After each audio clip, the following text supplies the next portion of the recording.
शहर की भीड़भाड़ वाली सड़कों पर रोजाना हजारों लोग आते जाते हैं। उन्हीं में एक भिखारी भी था जिसका नाम रमेश था।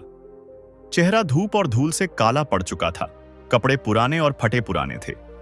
उसने कभी सोचा भी नहीं था कि उसकी जिंदगी किसी दिन किसी के लिए इतना बड़ा मायने रखेगी। लोग उसे देखते थे लेकिन नजरें फेरकर निकल जाते थे। रमेश के लिए बस दिन भर का पेट भरना ही सबसे बड़ी जंग थी। उस दिन भी दोपहर का समय था। सूरज तेज चमक रहा था और लोग जल्दी जल्दी अपने काम में भाग रहे थे। रमेश वहीं फुटपाथ पर बैठा, हाथ में कटोरा फैलाए कुछ सिक्के मिलने का इंतजार कर रहा था। तभी अचानक चौराहे पर हलचल मच गई। पास की गली से एक छोटा बच्चा दौड़ते हुए सड़क पर चला आया। शायद वह खेलते खेलते अपने माता पिता से बिछड़ गया था। बच्चा रोते रोते सड़क पर भाग रहा था और उसी वक्त तेज रफ्तार से एक ट्रक उस तरफ आ रहा था।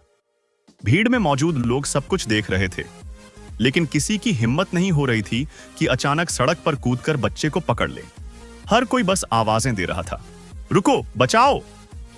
लेकिन रमेश ने एक पल भी नहीं घबराया। उसने अपनी फटी हुई चप्पलें पीछे छोड़ी और पूरी ताकत से दौड़ पड़ा। जैसे ही ट्रक बच्चे के पास आया, रमेश ने फुर्ती से झपटकर बच्चे को अपनी गोद में भर लिया और सड़क के किनारे लुढ़क गया।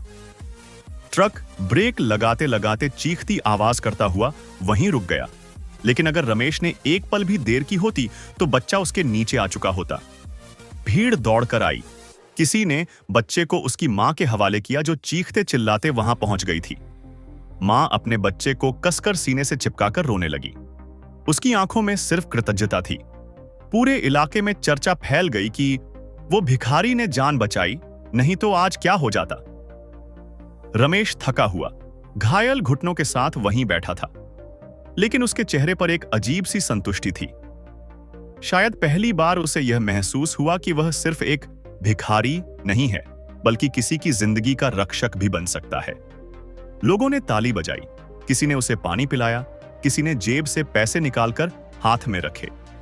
उस बच्ची की मां ने भी बार बार उसके पांव छुए और कहा, आज अगर मेरा बेटा जिंदा है तो सिर्फ आपके कारण।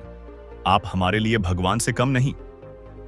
उस दिन रमेश को पहली बार यह एहसास हुआ कि इंसान की कीमत उसके कपड़ों या उसके पास कितने पैसे हैं इससे तय नहीं होती, बल्कि उसके दिल के हौसले और इंसानियत से होती है। उस घटना के बाद लोग रमेश को सिर्फ भिखारी कहकर नहीं पुकारते थे। धीरे धीरे उसकी जिंदगी भी बदल गई।